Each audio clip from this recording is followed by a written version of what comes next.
Good afternoon. My name is Eka Valiani, professor of global history and also doctor of historical sciences. Today we have distinguished guest from America, Dr. Professor Peter Baofu. I want you to introduce shortly about his experience and provide this information. Professor Baofu is an author of 114 visions and theories in 146 books on all topics in the social sciences, in natural sciences, in humanities and in formal sciences, in relationship with the mind, nature, society, culture, together with some universal theories.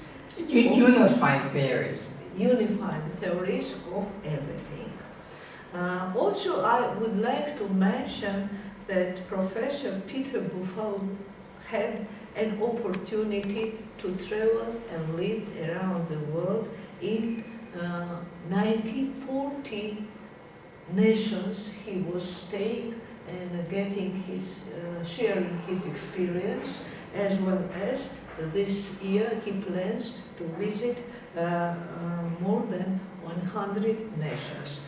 Today we have a great opportunity to ask him to share his experience, provide his pieces from his visions and theories, and please answer to several questions which will be very interesting to our students and colleagues.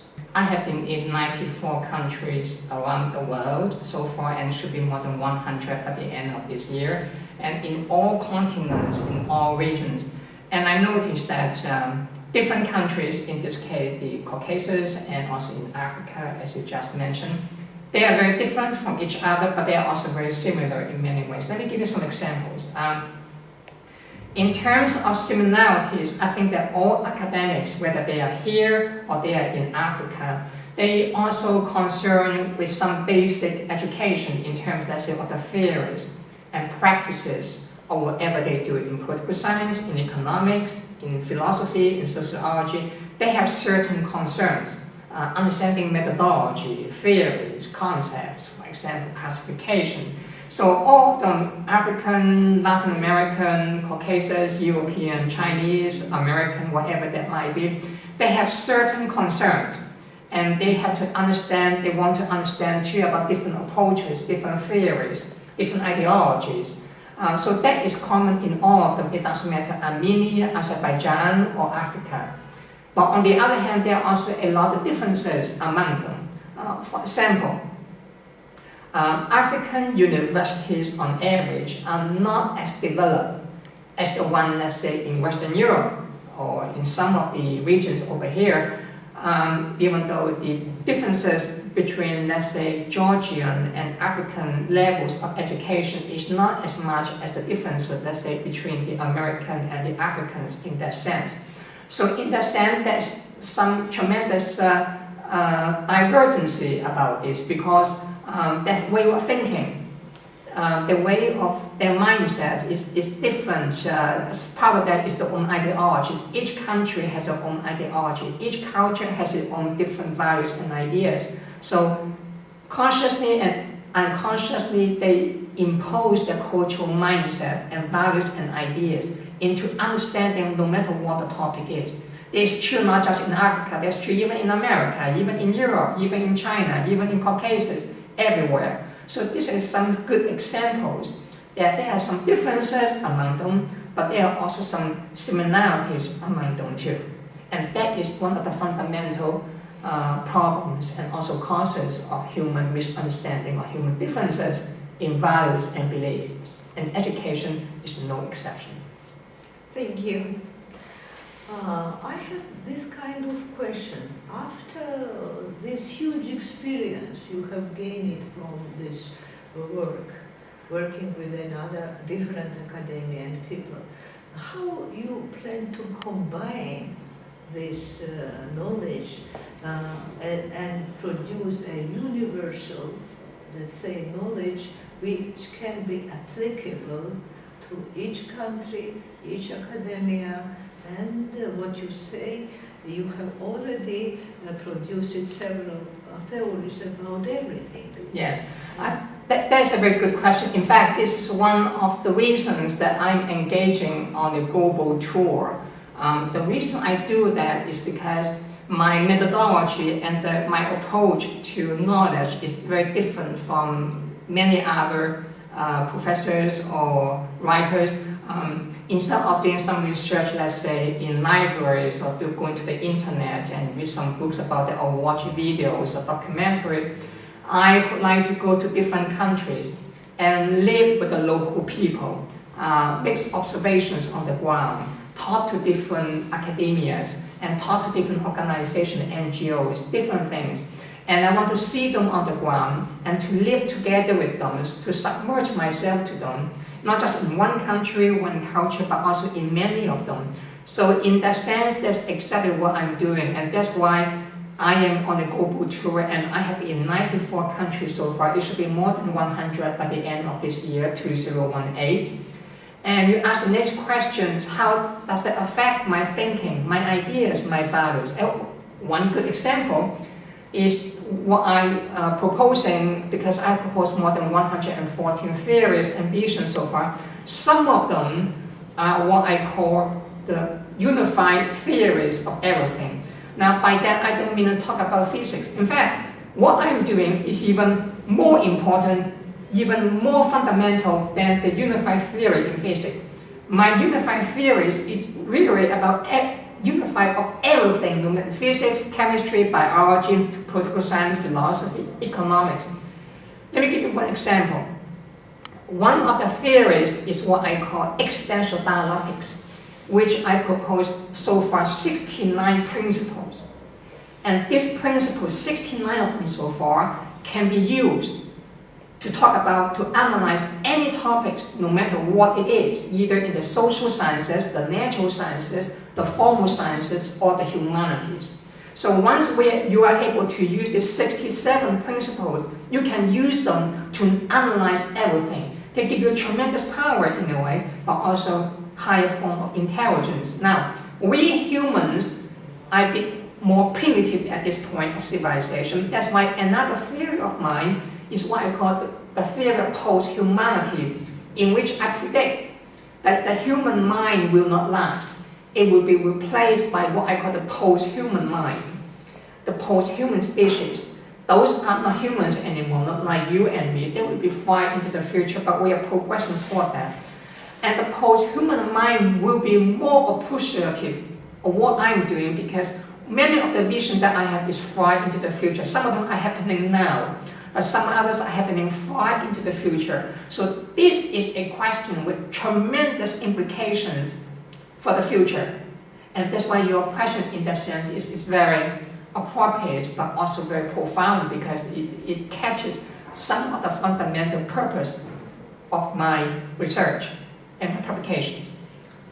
Dear Peter, you have mentioned about that theory which has several designators which can be applicable to different sciences.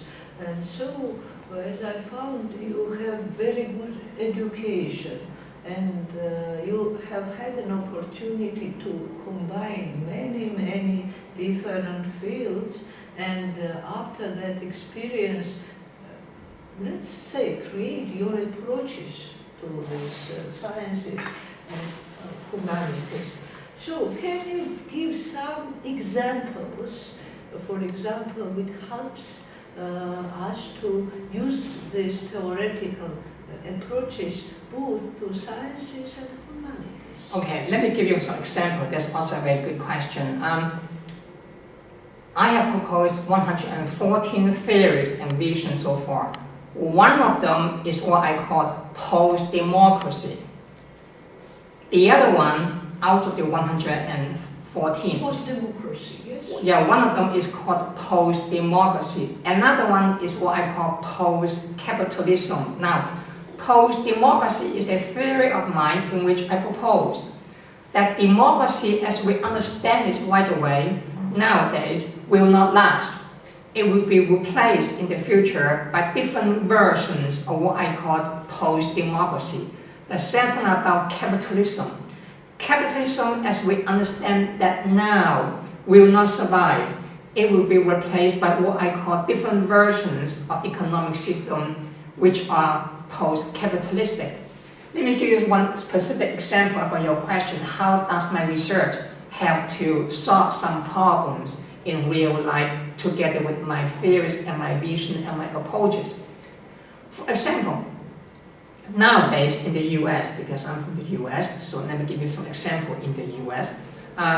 We talk about democracy or equality, but the problem with equality is fundamentally flawed within the context of democracy. Let me give you one specific example. In the US nowadays, if you are a woman, if you criticize a man, if you are a man, if you criticize a woman, they will often call you sexist. But if you are a woman, you criticize a man, you can pick on a man, the man is okay. You call yourself justice. You are fighting for justice. If a white criticizes a black, they will call you racist. But if you are a black, you criticize a white, it's okay. Nowadays you have Me Too movement. You see a lot of them come out and criticizing a man and say you sexual harass me and all that. Fine, we should do the investigation. But if a man fights back, they will call you are sexist. You try to cover up. We have a double standards. Okay? If it's okay for a Muslim to criticize a Christian in the US, but for a Christian to criticize a Muslim, they will say you are somehow Semite. Whatever you call that. Yeah. Or it's okay for a gay or a lesbian to criticize someone who is straight. It's okay. But for a straight to criticize you, say that you are a lesbian or homosexual and question some of the practice that you have, homophobic. Why this double standard? If you are rich, you criticize the poor. No, it's politically incorrect. But the poor always criticize the rich. It's okay. Why? How can that be justice? Justice is justice. You cannot just say, if I do it, it's okay, but if you do it, you are racist, you are sexist, you are this and you are this. So you think it's a force of democracy? This is one of the problems about democracy. I just give you one example. You asked me to give you one example. I think that the notion of equality in democracy is fundamentally flawed because I argue in my books that humans are not equal. We have some fundamental differences which are biological, not just social, not just cultural. There's another issue. We can talk about social construction, cultural deconstruction, and all that. It's fine. It's also important. But remember, there are also biological differences between men and women, biological differences between different races, different ethnic groups, between people who are gay, people who are lesbians, and people who are straight. Those are not just society, culture which create you. It's also due to, in many ways, genetic. Men and women. We are differences in many ways, but don't think that it's just social construction. Our physiology, society doesn't create our physiology. It's evolution. And that's important. But the feminists or the black scholars and some other scholars, they don't like to talk about biological differences. Every time when they talk about the issues, always social reconstruction. There's the cliche. So this is socially constructed. There's cultural ideology. But no, we are all equal. We are the same. No, it doesn't work like that. It's not realistic. We deny our humanity, our diversity. It's important. Now there's a lot of women, for example, I spoke to quite a number of them. When they try to stay at home, their sister, the family will say, no, you cannot sit at home. You should be as strong and powerful as a man. Behave like strong. But then you behave like a man now. You're a woman. Why do you want to be a woman? Men, on the other hand, do not say, oh, be weak and gentle as a woman. No. We are men, we behave like a man. You are a woman, behave like, but we're a woman now. We want to be like that. You understand that? Or go and work. Don't stay at home. Don't be a mother. Femininity becomes a dirty word among women themselves. That's bad for you. Look at me. I learn from women all the time. But I'm not going to say tomorrow I'm going to dress up like a woman and behave like a woman in order to be successful. No. And men behave like a man. I learn from different races too. But why do you look down on yourself so much? See, equality again. No, we are all equal. This is ideology. It messed you up, it oppressed you. Nowadays, I went to some workshop, they teach men how to cry like a woman. Do you know that, by the way, here, I talked to a guy, there are some Western NGOs. They came to Armenia, Georgia, Azerbaijan. They fund some programs, they give you some money, and your children will go to a summer camp. Do you know what they do to your children? They teach the boys, they dress them up like a woman. Ask them to play with toys, and they dress up a little girl, ask her to play like a boy. Now, is that your education that you want to teach your children? Now, understand the notion, the intention is to understand the other side. You have to be more sensitive. I don't mind about that. I learn from women all the time. I learn from black, white, Asian, homosexual, anything. That's why I have written about everything. I learn from all of them. But be yourself. Know yourself. Nowadays, the worst enemy of feminism is those feminists. They want women to behave like a man. They want women to admire masculinity and despise femininity. Why should you do that? You see, now, these double standards do not measure up. Quite complicated question. I understand. See, Me Too movement in a way is a contradiction. Nowadays, a lot of women, just a little bit, oh, sexual harassment, oh, he harasses me. The more you talk like this, the more you perpetuate the stereotype women are the weaker gender. Yes. That men, by the way, we also suffer sexual harassment too. But we don't talk like this, we do not complain like this. Not because we are safe. We are not. Many of us also suffer sexual harassment, but we do not complain like women do. Because we're the stronger gender. But women, every time when they complain like this, you perpetuate the stereotype. You remind people all the time that you're weaker. So if you want to be strong, how can you be strong at the same time you cry like a baby? Every single thing, every tiny thing, sexual harassment. If I say, do you want to have sex with me? Sexual harassment. Oh, come on. There's a lady on TV the other day, he was a Trump supporter. He said, oh, if a man groups a woman, there's no big deal. Be strong. Now that is really strong to me, right? But you compare, so the point over here is that there is a problem of political correctness in America so much to the point it becomes reverse, what I call reverse sexism, reverse racism, reverse classism. That is detrimental to human civilization. This kind of culture, this kind of ideology do not last. It's not sustainable. Just like we pollute the earth, that also is not sustainable. Now we are trying to work something out to control climate change. Hopefully, I hope that they could do something. But that's a good example. You have to understand the problem. That is a major problem in America. Now, so far, I can talk about black and white. The same problem again in America. Every time when there's a problem between, see, you have another movement, Black Lives Matter. You heard about the movement. Now, in many ways, that movement is also very racist too, reverse racist. When a white person gets killed, those people, they are happy, they are glad, they don't protest. But when a black person gets killed by white, they get angry, they protest white and all that. If you care about lives, all lives, you should protest. Don't think if a white lives get killed, when some black kids kill some white officers, they are okay. They don't get angry. But when a white cop kills a black or whatever, they get angry right away. Double standard again. My point is, if you care about justice, you care about equality, it should be applied to all. It doesn't matter black or white, lives of Asian life. If you are angry, you should angry all the way. If you condemn all.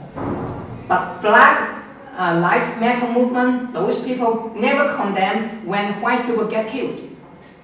Is it a double standard here? The sort of feminist. When a few weeks ago, Serena Williams, she's a black tennis player. She lost in a tournament, the US Open, I think. And then she yelled at the umpire, who was a man. She said, "Did you pick on me because I'm a woman?" Okay, think about this.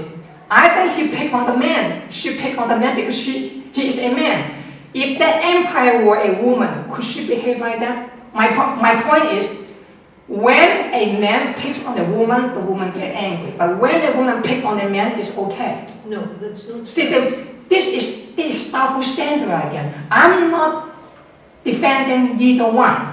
But when I see the double standard like this, something is wrong. Justice can't be selective. Exactly, that's the whole point. You cannot say every time when a man criticizes you or punishes you because of what you did incorrectly, okay, accept it if that's the right thing to do. I say, I'm sorry. Don't say, oh, you pick on me because I'm a woman, or you pick on me because I'm a black, you pick on me because I'm gay, you pick on me because I'm lesbian. How about you? I think you pick on them because they are not like you. If that person were a black, if that person were a woman, if the person were a gay, you probably say it's okay. No, it doesn't work like that. That's not fair at all. See that. So people have to be treated in the same way, and justice is about to respect every member of our society. And I have a final question. You mentioned it about your theory that after, I don't know, 100 years after, we will be replaced by post-human race. I don't know it's a race or people. It's better to ask you to explain who will be these newcomers, let's say. It's just like evolution before us. You have different groups over time. Some emerge, some become extinct, and then some new species emerging to replace the previous one. But that doesn't stop with us. We are just part of that process. The process is ongoing. And when is the next one? The next one is my prediction. That is what I call the post-humans. It will not be people like you and me. It will be people who are, I propose more than probably 10 theories to talk about the post-human species or races, however you call that. They have different groups. They are not one thing only. They are just like humans. Humans, we have so many different people. Yeah, Chinese, Japanese, German, white, blacks, men, women, all these are humans. In the post-humans case, those are many different people. They will not be like you and me. In fact, it's very funny that you ask this question. I saw some films about mutants. You see that? I saw a film made by a feminist, I think several weeks ago. In that film, they show a gathering of white men in a room, and the white men said, "Oh, women, they do not belong here. They are weaker." And all of a sudden, next door, there is a mutant. The mutant is a woman. The mutant can destroy, change everything. Now, it's funny to me in a way because that kind of feminist ideology, in a way, is a misunderstanding of what I call post-humans. Because in the post-humans world, it's not a question of men versus women. That is no longer the case. It will be different forms of forces. They fight with each other. You can, in fact, in some of the post-human world, you may have a body. Here is human, but here is a insect. But what's about Or here is, you might have a leg like this, and then here is just a flower. You have all this, so it's not a question about man versus, in fact, in those cases, when these feminists create the theme to make women look good, the point that I'm trying to make is a misunderstanding, because in that case, in fact, they are championing masculinity. Because for a mutant to behave like that, now you glorify masculinity, look down on femininity. You see that? A mutant in those films made by feminists, they always make the mutant who is a woman on the outside, they are very strong, they destroy everything. But then, why are you a woman?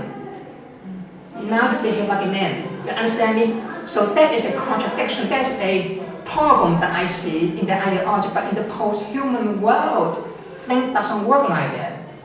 They will be fighting with each other, but in a different way, different forms, different environments, different conflicts.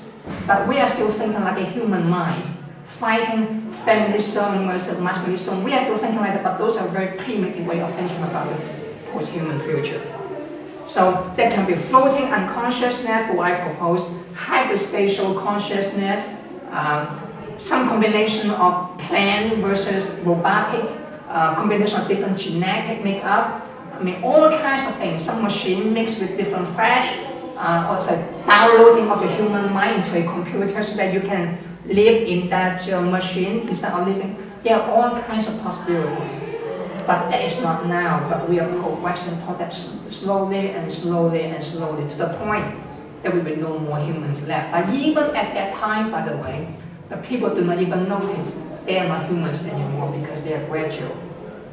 So, would they have the artificial intellect? Yes, but by the way, the notion of artificiality is also misleading, because at that time almost everything is artificial now. Before, everything is based on evolution only. Everything is natural, naturalistic. But now with the emergence of humans, we're changing a lot of things. Look, we have some light here.